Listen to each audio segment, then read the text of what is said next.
Gloria a Dios, hermanos, Dios le bendiga. Qué bueno estar nuevamente en la casa de nuestro Dios, ¿verdad? Muchos quisieran estar aquí, pero no pueden. Pero nosotros que hemos llegado, tenemos que aprender a gozarnos en el Señor, ¿verdad? Nosotros que estamos aquí debemos de aprender a decirle al Señor, gracias por ese privilegio que tú nos das de estar en la casa del Señor. Quiero en esta hora, bueno, después vamos a dar la bienvenida, pero en esta hora quiero que nos enfoquemos en la palabra de Dios y quiero invitarles a que abran sus Biblias al libro de Marcos. Hay un precioso pasaje que vamos a leer el día de hoy, que se encuentra en el capítulo número 2, libro de Marcos, en el capítulo número 2. Gloria a Dios. Qué bueno que podemos estudiar la palabra del Señor, qué bueno que podemos leer la palabra del Señor, qué bueno que podemos aprender de la palabra del Señor. Así que sus Biblias en Marcos capítulo 2 y versículo 13. Gloria a Dios. Dice la palabra del Señor: después volvió a salir al mar y toda la gente venía a él y les enseñaba. Y al pasar vio a Leví, hijo de Alfeo, sentado en el banco de los tributos públicos, y le dijo: sígueme. Y levantándose le siguió. Aconteció que estando Jesús a la mesa en casa de él, muchos publicanos y pecadores estaban también a la mesa juntamente con Jesús y sus discípulos, porque había muchos que le habían seguido. Y los escribas y los fariseos, viéndole comer con los publicanos y con los pecadores, dijeron a los discípulos: ¿qué es esto? ¿Que él come y bebe con los publicanos y pecadores? Al oír esto, Jesús les dijo: los sanos no tienen necesidad de médico, sino los enfermos. No he venido a llamar a justos, sino a pecadores. Vamos a orar en esta hora. Padre nuestro, Dios de toda gracia y de misericordia, hoy venimos ante ti y venimos, Dios mío, con necesidad de tu palabra. Venimos con la necesidad de que tú nos hables a nuestro espíritu, a nuestra alma, a nuestro corazón. Tu palabra es perfecta, que convierte el alma. Tu palabra es verdad. Tu palabra es preciosa, que hace sabio al sencillo. Señor, en este momento queremos decir que necesitamos de ti en esta hora para poder hablar de tu palabra. Señor, permite que este pasaje se haga vivo a nuestro entendimiento y que podamos extraerle las verdades espirituales que tú tienes para nosotros en este día. En el nombre de Jesús. Amén y amén. Amén. Bueno, Jesús, pueden sentarse.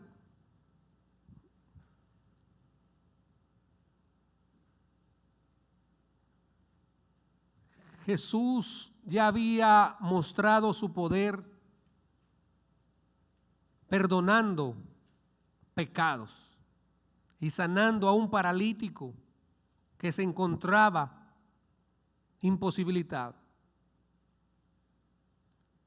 Y había recibido el primer ataque de parte de los religiosos, de los escribas, preguntándose en su mente y en su corazón: ¿quién es este? Solo Dios puede perdonar pecados. Y Jesús les demostró a ese grupo de escribas que Él era Dios y que no solamente podía perdonar pecados, sino que podía dar sanidad a los enfermos y levantarlos de su lecho en el momento que Él quisiera. Y aquel día hizo una gran obra. El escritor de Marcos dice, para que nosotros nos enfoquemos en el contexto, Marcos dice: después volvió al mar. En otras palabras, después de haber terminado este evento que estamos narrando, que estamos diciendo, donde Jesús había dado sanidad a aquel paralítico, Jesús vuelve al mar y mucha gente venía a Él y Jesús le enseñaba. Hermanos, yo quiero que nosotros veamos el Evangelio de Marcos desde la perspectiva de que Él es rey. Y lo hemos venido viendo desde el principio: la llegada del rey, la autoridad del rey, el poder del rey para enseñar, el poder del rey para perdonar pecados, el poder del rey sobre la naturaleza, el poder del rey sobre los demonios. El rey llama a sus seguidores y el rey está formando un reino. El rey está formando un reino celestial que se llama el reino de los cielos. Y ese rey quiere juntar a todos los que van a ser partícipes de este reino y que van a vivir para siempre con Él, y está llamando a aquellos para que puedan venir al reino de los cielos. Y este pasaje nos está diciendo claramente quiénes califican para ser parte de este reino. Qué bueno que usted esté aquí para que usted sepa si usted califica para estar en este reino o usted no califica para estar en este reino. Este pasaje es una radiografía que nos enseña quiénes pueden ser parte del reino de los cielos y quiénes no pueden ser parte del reino de los cielos. Entonces el Señor está formando un reino que es diferente a todos los demás, porque todos los demás reinos tienen ciertas características particulares. Muchos de ellos tienen corrupción, muchos de ellos no tienen libertad, muchos de ellos no tienen libertad de religión, muchos de ellos tienen opresión y persecución contra los disidentes, muchos de ellos no tienen justicia. Pero el Señor viene para establecer un reino que es inmensamente maravilloso, que es incomparable relacionado con cualquier otro reino terreno. Cualquier otro reino terreno tiene hombres mortales reinando que día a día están diciendo cosas. Hoy dicen una cosa y mañana dicen otra porque son falibles. Pero este reino tiene un rey soberano que es infalible, que no falla. Y está formando este reino con justicia, con verdad, un reino eterno. ¿Se recuerdan que cuando Jesús vino a la tierra, sus primeras palabras fueron estas? Cuando nosotros estábamos perplejos viendo cómo Él se aparecía, cómo el rey había llegado, Él dijo en el versículo 15: el tiempo se ha cumplido y el reino de Dios se ha acercado, arrepentíos y creed en el evangelio. Ha llegado el tiempo, ha llegado el rey, ha llegado el rey, ha llegado el tiempo, el reino de los cielos se ha acercado. Hermanos, eso es maravilloso. El mundo en que Jesús vino estaba en tinieblas. Antes que Jesús viniese a nuestro corazón y nuestra mente estaba en tinieblas.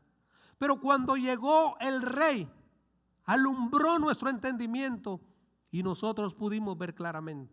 El mundo en que Jesús vino era un mundo de tinieblas. Y la Biblia nos dijo una cosa muy terrible, diciéndonos que a los hombres les gusta más las tinieblas que la luz. ¿Por qué? Porque sus obras son malas. Porque sus obras son malas. Así que, hermanos, el propósito y la misión de Jesús es de reunir a todas sus ovejas. Él dice que vino a buscar a lo que se había perdido. Hermanos, el propósito de Él es reunir a sus ovejas, a todos los elegidos, a todos aquellos que se arrepientan de sus pecados y crean en Jesucristo. Hermanos, el pasaje que tenemos aquí al frente es un pasaje maravilloso, porque yo veo que hoy hay un llamado del Rey para su vida. El Rey está llamando. El rey te está llamando. El rey quiere que tú seas parte de ese reino. Ahora, el rey te llama y cuando uno lo llaman, uno tiene que responder. Pero si tú quieres, no respondes. En nuestro país, nosotros cuando nos llaman decimos, ¿qué manda? ¿Qué manda? ¿Qué significa? ¿Qué es lo que nos están mandando a hacer? Que estamos a la orden. Pues el Señor nos está llamando y nosotros debemos de decir, como dijo el profeta Samuel cuando era un niño, habla, porque tu siervo oye. Nosotros tenemos que decirle al Señor, Señor, habla, porque tu siervo oye. Y el llamado de ese rey es un llamado eficaz, es un llamado único, es un llamado para pecadores al arrepentimiento. Así que, hermanos, hoy vamos a ver quiénes son esos pecadores que Jesús está llamando al arrepentimiento. La primera parte de este llamado está marcado por una palabra y es la palabra sígueme, sígueme. La palabra central de los primeros versículos es sígueme. La palabra central de todos estos versículos es sígueme. Y es una palabra que nos hace un llamado para ser discípulos del Señor. Sígueme, es un llamado para ser discípulos del Señor. Y el personaje que nosotros encontramos aquí es un hombre llamado Leví. Y ese personaje queda marcado por la grandeza de Cristo. ¿Por qué nosotros estamos sirviendo a Dios? Lo estamos sirviendo porque es hermoso estar en la casa de Dios, porque es bueno alejarse de los vicios, o porque Dios es grandioso, porque es hermoso, porque es el único que ofrece salvación, porque es el único que ofrece vida eterna. El llamado de Leví estuvo marcado por la grandeza de Cristo, por la deidad de Cristo, y es un llamado grande. ¿Por qué? Por el quien llama, por el quien llama. Hermanos, es hermoso cuando nosotros somos llamados por gente importante, y en este momento ese importante es Dios, que te está llamando para que vengas a los pies de Él. Ahora, aquí la palabra del Señor nos dice lo siguiente en el versículo número 14. Si ustedes van conmigo, el versículo 14 dice, y al pasar, estamos hablando de Jesús, ¿verdad? Y al pasar vio a Leví, hijo de Alfeo, sentado al banco de los tributos públicos, y le dijo, sígueme. Y mire qué maravilloso. Y levantándose, le siguió. Ahora, quizás donde este Leví estaba sentado era un cruce de caminos. Este Leví en la Biblia también es denominado como Mateo, el publicano. Este Leví es el mismo que escribió el Evangelio de Mateo. Ya nos vamos ubicando, ¿verdad? Estamos entonces hablando de Leví, el mismo que escribió el Evangelio de Mateo. Entonces vamos a ver qué pasó con él. Él era una persona que estaba sentado en un cruce de camino, tenía una mesa probablemente, tenía un banco, tenía un libro y estaba cobrando tributos. Era un cobrador de impuestos, era un trabajador para el gobierno romano. Ahora uno se hace la pregunta, ¿qué hace un descendiente de la tribu de Leví cobrando impuestos para Roma? No hemos aprendido que un descendiente de la tribu Leví debía de estar enfocado en el templo y en el sacerdocio del templo y en los trabajos del templo y en las cosas del templo. Pero ahora este hijo de Alfeo de la tribu de Leví, este Leví está cobrando impuestos. Su oficio era recaudar los impuestos. Hermanos, el lugar donde él estaba parado era un lugar donde pasaba las mercancías que venían de Siria y de Egipto. Era un lugar propicio para cobrar los impuestos para la mercadería. Habían 3 lugares principales para cobrar impuestos. Estaba Cesarea, estaba Egipto y estaba Capernaum. Y él estaba en Capernaum. Hermanos, era un cruce muy importante donde él estaba cobrando impuestos. entonces podemos ver que ahí había mucha afluencia de personas que venían, que estaban llegando de diferentes lugares. Ahora, tenemos que explicar un poquito con relación a esto. Quizá Leví, bueno, en aquel tiempo el gobierno romano vendía, como quien dice, esas posiciones, y el que cubría las expectativas del gobierno romano le vendían esa como esa franquicia. Y cuando ese cobrador de impuestos compraba, mejor dicho, esa franquicia, él colocaba a un trabajador para que cobrara ese dinero. Probablemente Leví no era el dueño de ese puestecito, pero Leví trabajaba para alguien que después que él le cubriera los gastos a esa persona, todo lo que Leví recaudara podía quedarse para él. También esa persona a su vez tenía que pagarle cierto tributo a Roma. Roma le ponía una cantidad que tenía que pagar. Y cuando ese hombre cumplía con esa cantidad, todo lo que él se echara, como dice la gente, quedaba para él. Todo lo que él cobrara quedaba para él. Entonces pueden ver, hermanos, que era una gran oportunidad de negocio, pero al mismo tiempo era una gran oportunidad que se prestaba para la extorsión. Era una gran oportunidad que se presentaba para cobrar de más los impuestos. Entonces, muchas veces ellos cobraban lo que le podían sacar a la gente. La gente seguramente, hermanos, odiaba a los publicanos. Publicano era un cobrador de impuestos. La gente odiaba a los publicanos. En ese tiempo habían toda clase de impuestos, hermano. A veces cuando usted llega a un país y no está acostumbrado a pagar impuestos y le cobran impuestos hasta por cualquier cosa, usted dice, wow, pero aquí sí cobran impuestos por todo.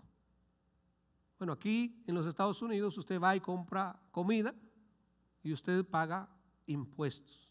Aquí usted va y come en un restaurante y usted paga impuestos. Aquí usted compra un vehículo y usted paga impuestos. Aquí usted tiene que circular su vehículo y usted paga impuestos para rodaje. Pues Roma no era diferente. Roma cobraba impuestos hasta para cruzar un puente. Y usted va en una carretera y de repente le da un anuncio de un peaje, y el peaje no es para descanso, sino para pagar ¿qué? Impuestos. A veces es $1, a veces $3, a veces $4, a veces $5. Pues Roma cobraba impuesto por muchas cosas, pero este impuesto que cobraba Mateo o Leví, como le querramos llamar, era un impuesto de mercancía en tránsito.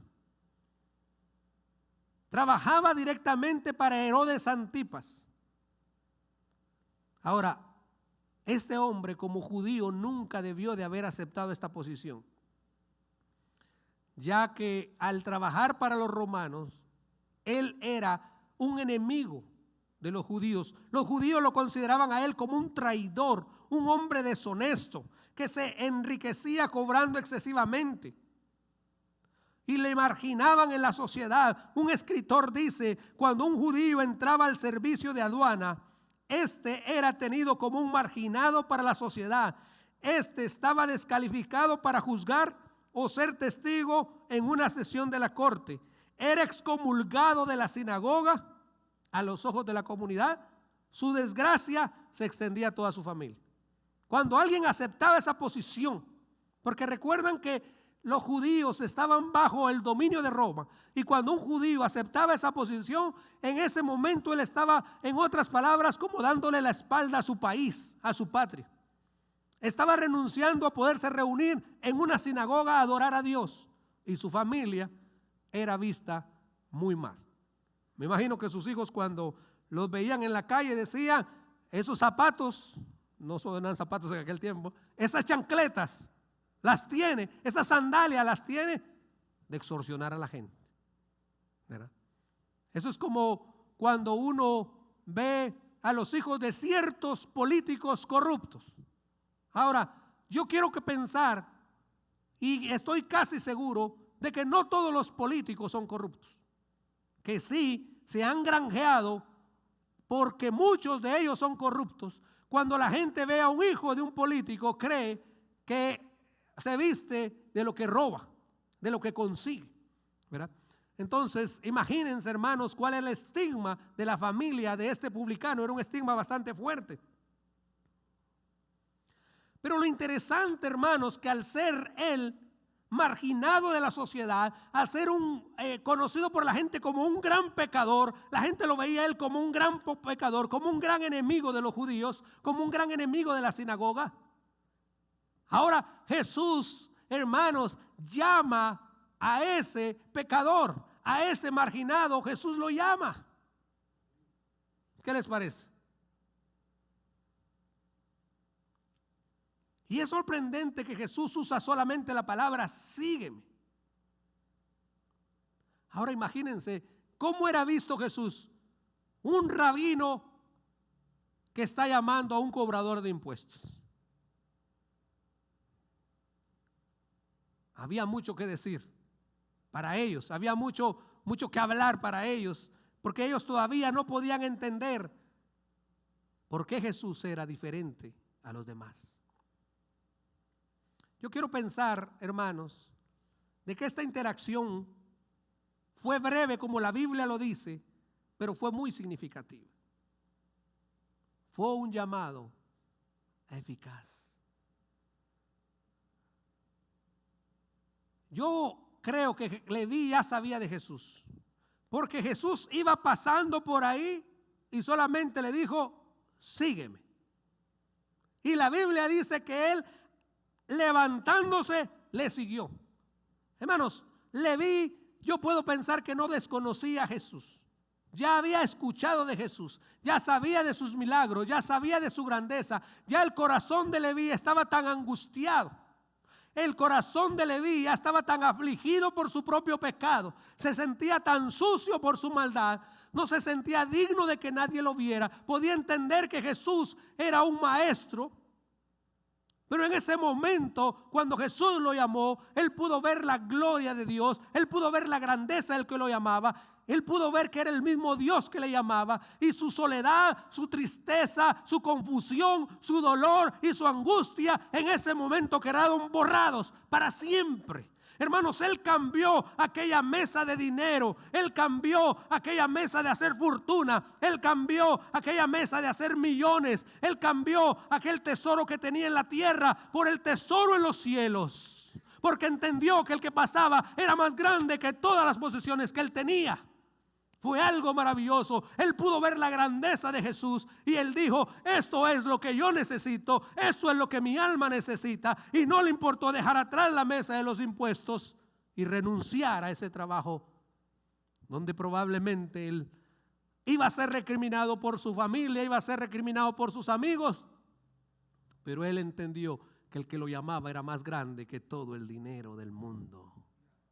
La Biblia dice, ¿de qué le sirve al hombre ganar el mundo y perder su alma? Cuando usted escucha que una persona se ganó tantos billones en el 2019, tantos billones en el 2020, que algunos ricos del mundo, mientras el mundo se empobrecía durante la pandemia, ellos se ganaron tantos billones y billones y billones. Uno se pregunta y dice, ¿de qué le sirve ganar todo el mundo y perder su alma? Nosotros que hemos conocido al Señor sabemos de que ninguna cantidad de dinero es lo suficientemente grande para compararse con el Señor. Ponga usted todo el dinero que tiene en su cuenta de banco, súmele a ese dinero todas sus posesiones. Bueno, usted tiene un sofá, una cama, un carro, un teléfono, una computadora. Vaya sumándole. Y al final de cuentas, póngalo todo ahí. Y ponga del otro lado a Jesús. Ahora ponga todos sus títulos. Póngale todos sus nombres, todo lo que usted ha conseguido, todo el honor que usted está conseguido, y ponga del otro lado a Jesús. ¿Qué pesa más? ¿Jesús o todo lo que usted ha conseguido? Siempre va a pesar más Jesús.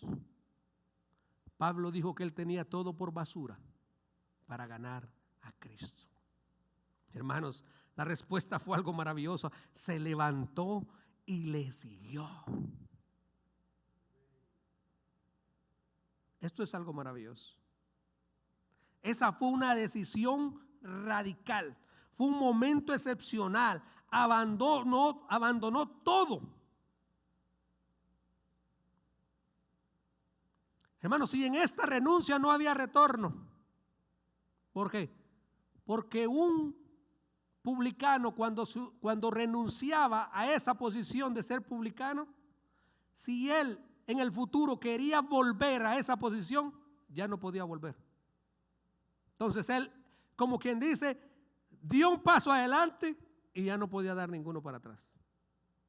Y la Biblia dice que el que pone su mano en el arado y mira para atrás, no es apto para el reino de los cielos.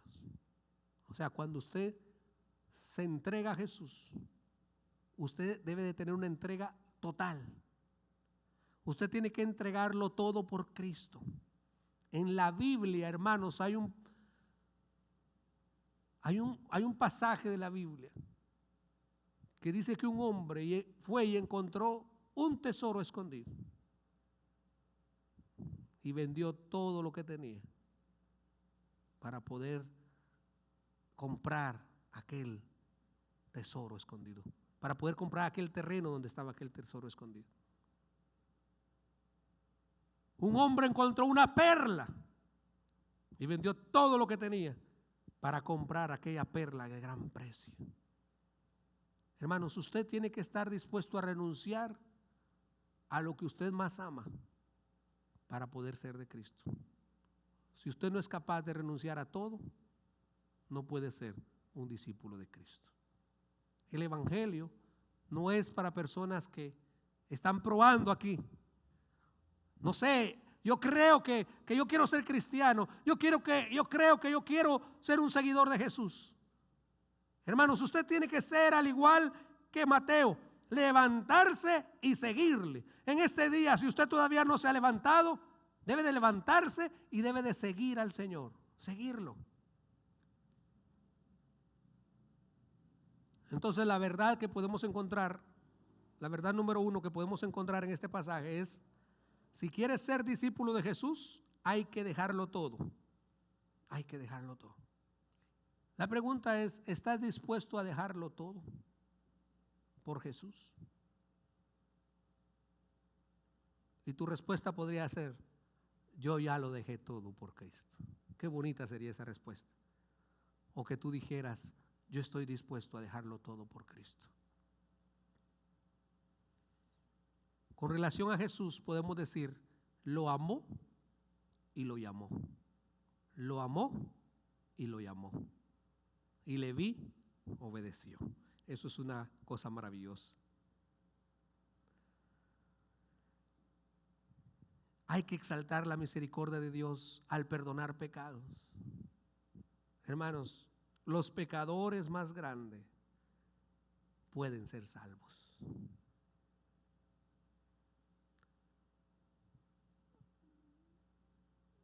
Dios puede perdonar al pecador más grande que se arrepienta. Pero sin un llamamiento divino, nadie puede ser salvo. Si Dios no te llama, tú no puedes ser salvo.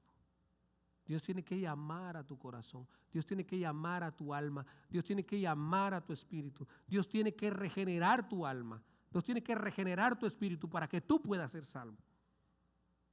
Ahora, si tú estás escuchando la voz de Dios, es porque Dios te está llamando y te está diciendo: sígueme, sígueme. Y Él quiere que hoy tu decisión sea firme y tú digas: a partir de ahora yo voy a seguir a Jesús. Sigamos. Aconteció que estando Jesús, versículo 15, todavía están conmigo, ¿verdad? Versículo 15, aconteció que estando Jesús a la mesa en casa de él, muchos publicanos y pecadores estaban también a la mesa juntamente con Jesús y sus discípulos, porque había muchos que le habían seguido. Hermanos, aquí encontramos a Jesús en una fiesta en la casa de Leví. Era una fiesta maravillosa, era una fiesta donde había comida, era una fiesta donde habían amistades, era una fiesta donde había amigos, pero el escritor nos dice que ahí habían publicanos y pecadores. Imagínense qué clase de fiesta. Hermanos, ¿y a quién encontramos ahí en esa fiesta? A Jesús. ¿Por qué? Porque Jesús no se puede contaminar con nada. Al contrario, todo lo que Él toca es declarado santo desde el momento que lo toca. Si Él te toca a ti, tú puedes ser muy inmundo. En ese momento tú pasas a ser santo. Si mire, cuando Moisés fue llamado desde la zarza, la voz le dijo: quítate las sandalias de tus pies, porque el lugar donde estás es un lugar que santo, es una tierra santa, porque Dios donde está, donde Dios llega, santifica todo, lo purifica todo, lo limpia todo. Aquella mujer tocó a Jesús y quedó sana instantáneamente. ¿Por qué? Porque ella no puede hacer inmundo a Jesús, pero Jesús sí la puede hacer santa a ella, limpia. Lo mismo pasó con los leprosos. Jesús los limpió automáticamente. Ahora, hermanos, aquí está Jesús en una fiesta en su honor. Leví le ha hecho una fiesta de gratitud y de alegría, porque, hermanos, él estaba perdido y fue hallado. Él estaba sin vida y ahora tenía vida. Él no tenía paz y ahora tiene paz, y él quiere que todos sepan de eso. Y llama a sus amigos. ¿Y quiénes eran sus amigos? Bueno, los únicos que se atrevían a ser amigos de un publicano eran otros publicanos. Publicanos y pecadores. La comida expresaba amistad y aceptación. Y ahí estaba Jesús, expresando amistad y aceptación a los pecadores. Ahí estaba Jesús. Y es interesante leer las palabras del versículo 15, porque dice: había muchos que le habían seguido. Hermanos, después de todo lo que Jesús había hecho, ya Jesús tenía un grupo de personas que le seguían. Muchos habían creído en él y ya eran seguidores de Jesús. Y ahí estaban ellos, celebrando en esa fiesta, pasando un buen tiempo, comiendo buena comida, disfrutando de la presencia del Señor. Ahora, Magui dice que en aquella mesa no había ningún hombre calificado como bueno, y no había nadie de la élite religiosa de Israel. Ahora, la lección para mí y para usted es que Jesús no teme relacionarse con los pecadores. Jesús no tiene temor de relacionarse con los pecadores. Vea lo que pasa en el versículo 16. Y los escribas y los fariseos, viéndole comer con los publicanos y con los pecadores, dijeron a los discípulos: ¿qué es esto? Que él come y bebe con los publicanos y pecadores. Mire qué chocante para ellos. Dice los escribas y los fariseos. Esta es la primera vez que aparecen los fariseos. Ahora, se entiende en este pasaje que no eran dos grupos de personas, que era solamente un grupo. Estos fariseos también, su religión era el judaísmo, o sea que eran fariseos, y su trabajo era ser escribas. Entonces eran realmente escribas fariseos, eran escribas fariseos. La Reina Valera le agrega una I, y entonces nosotros pensamos que eran dos grupos separados. Era un solo grupo de fariseos que eran escribas. Pensémoslo así. Bien, ¿qué pasa con estos fariseos? Para los que no saben quiénes eran los fariseos, estos eran una élite religiosa. Yo se lo voy a escribir en un momento. Pero en el caso de Jesús, los fariseos era un grupo que en algún momento estaban buscando encontrar algún error en Jesús. Querían encontrar algún defecto en Jesús. Querían encontrar alguna mancha en Jesús, porque no lo reconocían ni como Dios, ni como rey, ni como maestro, ni como Mesías, ni como nada. Lo reconocían como un impostor y siempre querían encontrar algo en Jesús. Ahora, cuando alguien quiere encontrar algún defecto en alguien, no le es difícil encontrar ese defecto. La única diferencia es que Jesús no tiene defectos. pero ellos le están buscando un defecto. Alguien llega a una iglesia y ya la iglesia no le gusta, él dice, esta iglesia no me gusta porque son como tan calladitos. Alguien está buscando un defecto en una iglesia, llega a una iglesia y son demasiado fervorosos y dice, esta iglesia no me gusta, son como demasiado así como acelerados. Verá, cuando alguien quiere encontrar un defecto, siempre va a encontrar un defecto. Pero cuando usted quiere encontrar una virtud, usted puede encontrar virtud. La meta de nosotros como seres humanos, y esta es una pausa y volvemos, debe de ser encontrar en las personas siempre alguna virtud y obviar los defectos de las personas. ¿Quiénes eran los fariseos? Ahora se lo voy a explicar. Esta es la primera referencia a los fariseos. Según Strauss, los fariseos surgen de los hasidín, que eran judíos piadosos que lucharon con los macabeos en contra de la opresión de Antíoco Epífanes. Surgieron entonces este grupo en el año 175 al 163 antes de Cristo. Entonces la palabra fariseo se deriva de un término hebreo que significa separatista. Fariseo, separatista. Fariseo, separatista. Ellos estaban obsesionados con la santidad. A ellos les gustaba la palabra santidad. Todo lo que tenía que ver con santo, ellos querían estar ahí. Ahora, ellos se querían separar de cualquier cosa que representara impureza. Era muy bueno lo que ellos querían. No vamos a decir que era malo. Los fariseos no empezaron como un grupo malo, vamos a decir. Ellos lo que querían era pegarse a la ley de Moisés y no fallar en ningún punto. Ese era su objetivo. Pero como querían ser tan minuciosos, empezaron a agregar cosas a la ley. Hicieron una tradición oral. La ley decía una cosa, ellos la interpretaban y todo el que violaba esa interpretación fallaba la ley.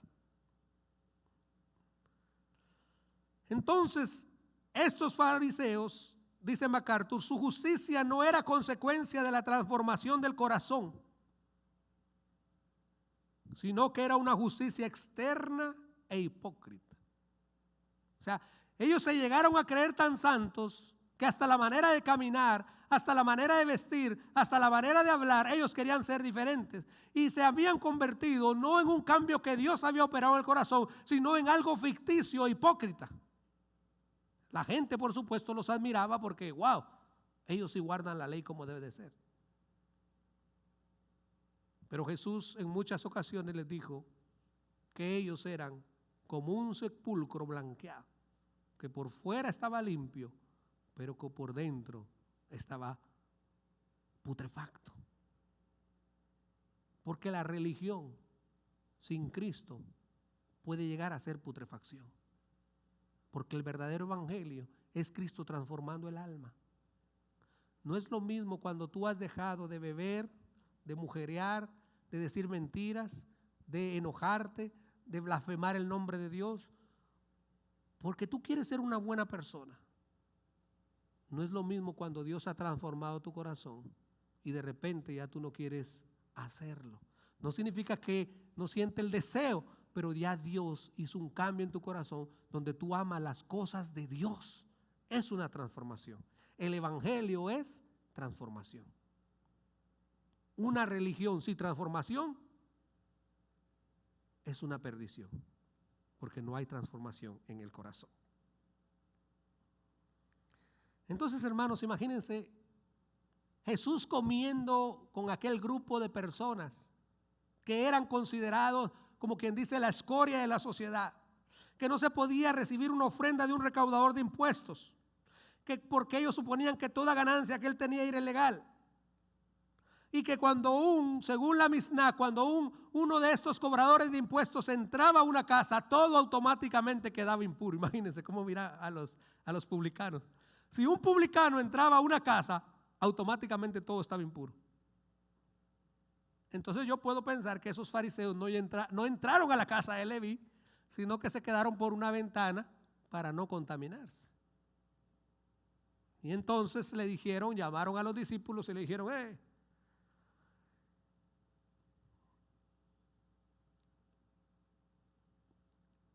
le dijeron, ¿qué es esto que él come y bebe con los publicanos y pecadores?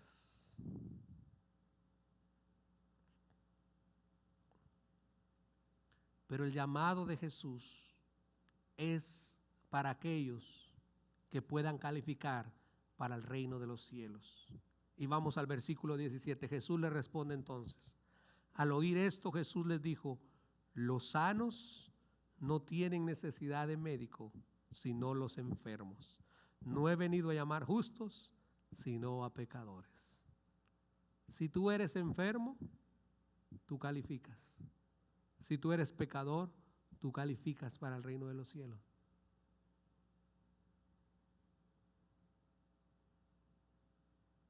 Entonces, el llamado del Rey es un llamado al arrepentimiento. Los evangelistas dicen que Jesús vino a llamar a los pecadores al arrepentimiento. Marcos lo omite, pero evangelistas como Mateo y Lucas dicen que Jesús vino a llamar a los pecadores al arrepentimiento. Jesús se vino a llamar para ser parte del reino de los cielos, pero no puedes ser parte de los reinos de los cielos si no te arrepientes de tus pecados.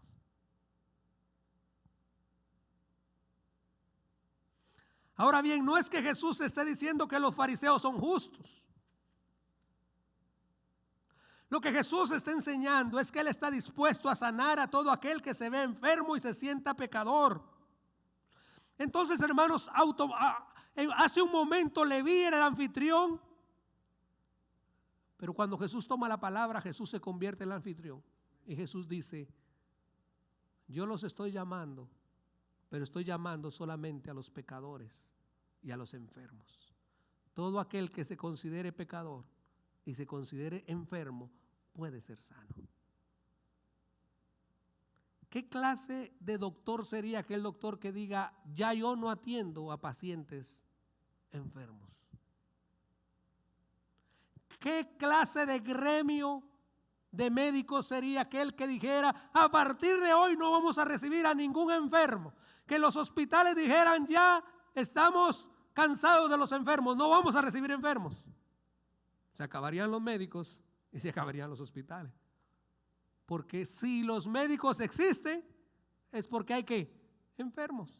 Si hay hospitales, es porque hay enfermos. Si no hay enfermos, se acaba el negocio, vamos a decir, ¿verdad? Entonces, hermanos, Jesús usa esta ilustración para dar a conocer que nosotros estamos enfermos. Nuestro corazón está enfermo. Nuestra vida está enferma. Sin Cristo estamos enfermos.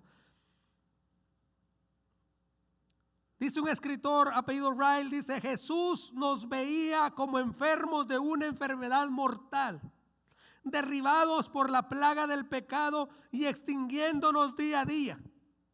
Tuvo misericordia de nosotros y descendió para traernos medicina divina para nuestra liberación. Porque Jesús se gloría en sanar a los enfermos y en hacer volver a la vida a los casos más desesperados. Jesús es el médico que va pasando por ahí y cualquiera que extiende su mano, Jesús le puede preguntar, ¿estás enfermo? Y si el enfermo le dice, sí, estoy enfermo, Jesús lo puede sanar. Pero Jesús no es la clase de médicos que va caminando y le pregunta a alguien, ¿estás enfermo? Y él le dice, no, yo no estoy enfermo. Pues Jesús dice, no necesita un médico. Ahora, no es que esa persona esté sana. Si tú te consideras buena, no es que tú seas bueno, porque la Biblia nos dice que no hay nadie bueno.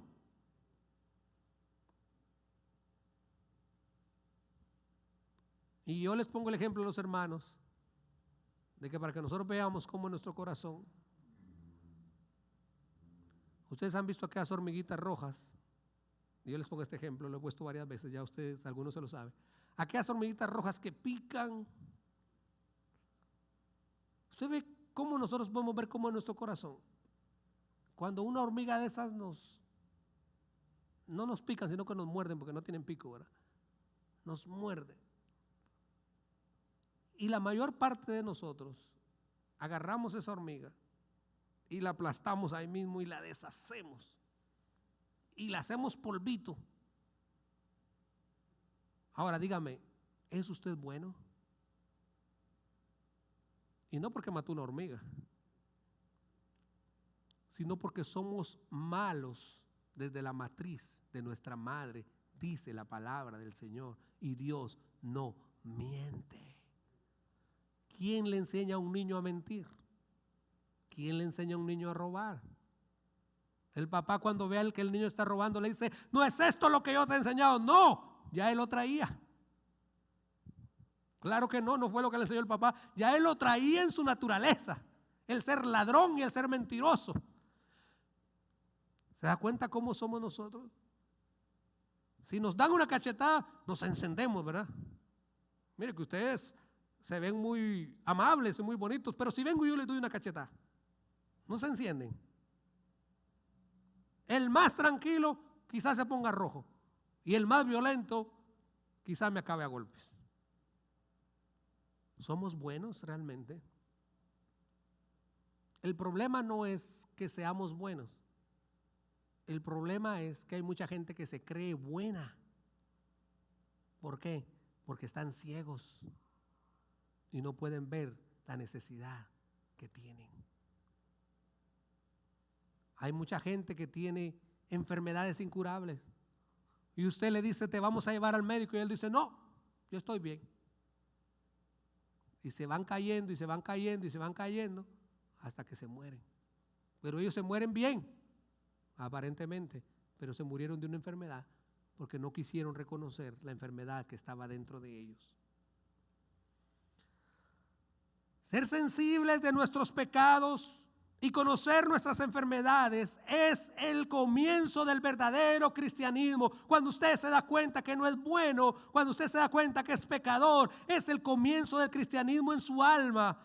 Ser sensible a nuestra corrupción y aborrecer nuestras transgresiones, dice Ray, es el primer síntoma de salud espiritual. Porque cuando usted se considera enfermo, entonces va al médico. Cuando usted siente que tiene un dolor, entonces toma una medicina. Y es ahí que usted busca al Salvador, y el Salvador está dispuesto a recibirlo. Mire qué respuesta más linda. Yo no he venido a buscar a los sanos, sino a los enfermos, ni a los justos, sino a los pecadores. Qué respuesta más teológicamente correcta, qué lógica respuesta, qué respuesta más evangélica. Los sanos no necesitan a un médico, solo los enfermos. Hermanos, mire,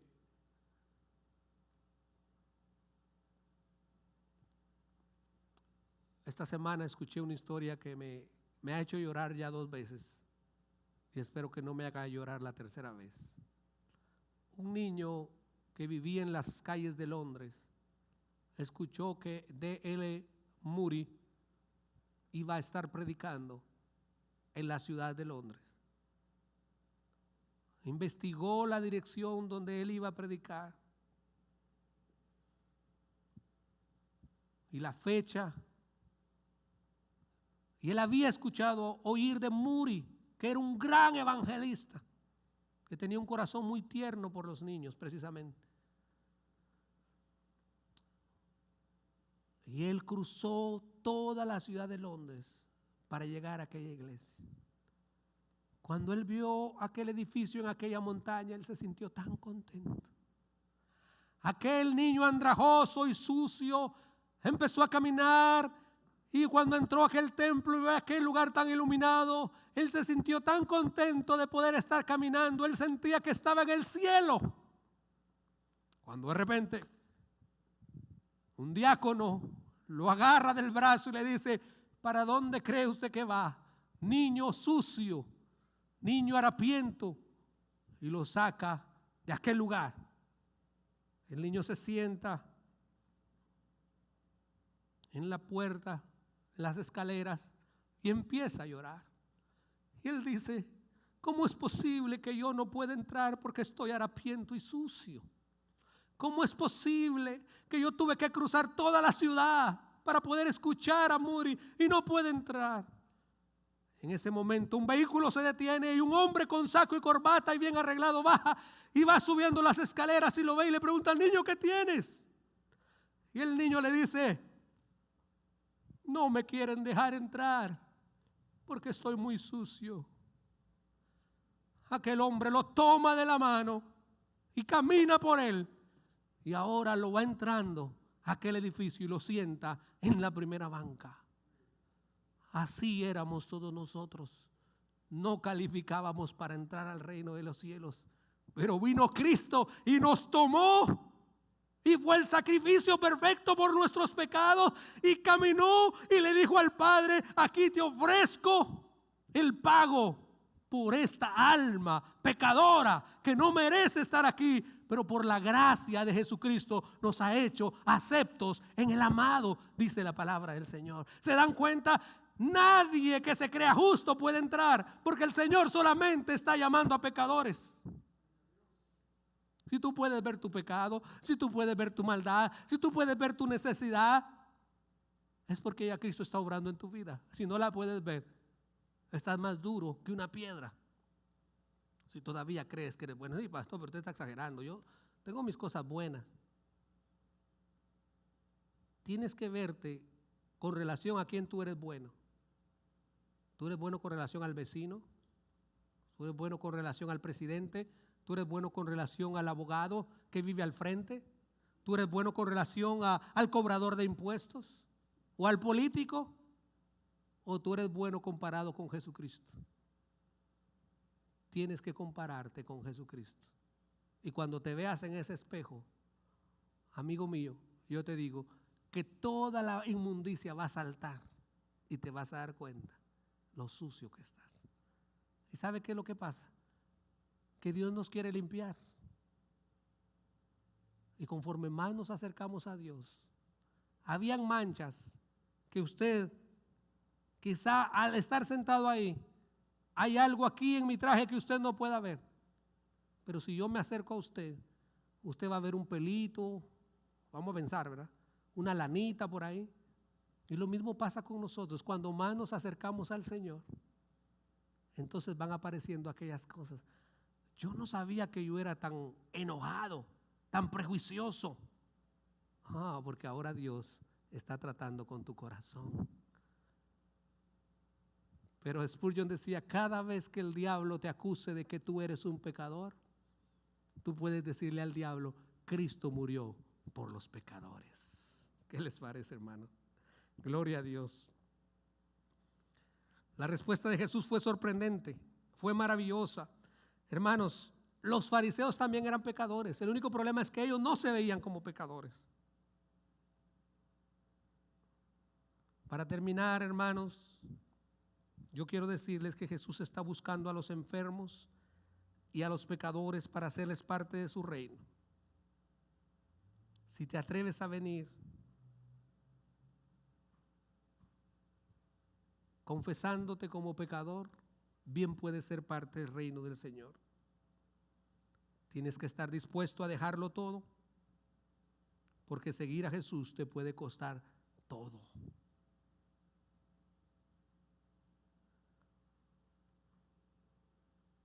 Así que, hermanos, el médico está aquí para sanarnos y el Salvador está aquí para perdonarnos. Lo único que tú tienes que decir es: yo te necesito. Señor Jesús, hemos predicado tu palabra. Es un pasaje muy, muy lindo, donde Jesús expresó cuál era su misión. Y la misión de Jesús era venir por los enfermos y por los pecadores al arrepentimiento. Señor, permite que aquella alma que está allí escuchando este mensaje pueda en este momento verse tal cual es delante de ti. Y si se siente enfermo, yo estoy seguro que tú le puedes sanar. Si se siente pecador, yo estoy seguro que tú le puedes perdonar. porque tú eres el médico por excelencia. Esa enfermedad tan grande que se llama pecado, tú la puedes perdonar. Esa enfermedad tan grande que se llama rebelión y rechazo contra Dios, tú la puedes limpiar. Y tú nos puedes hacer nuevos para la honra y para la gloria tuya.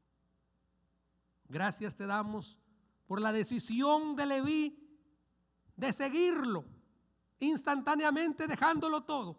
Permite que cada uno de los que escucha este mensaje en este momento pueda tomar esa decisión irrevocable de seguir a Jesús, renunciando a todo lo que tenga que renunciar por amor a Cristo. Permite que en esta iglesia hayan hombres y mujeres que estén dispuestos a renunciar a todo por causa de Cristo. En el nombre de Jesús. Amén y amén. Amén y amén. Si Dios ha hablado a tu vida y a tu corazón y al final del servicio quieres venir al frente y quieres que oremos por ti, yo estoy seguro que Dios está dispuesto a recibirte. Gracias. Yo estoy seguro que Dios está dispuesto a llamarte, porque el Señor nunca, nunca rechaza a nadie que quiera venir a los pies del Señor. Qué bueno es el Señor. Qué hermoso es. Hermanos, Dios les bendiga.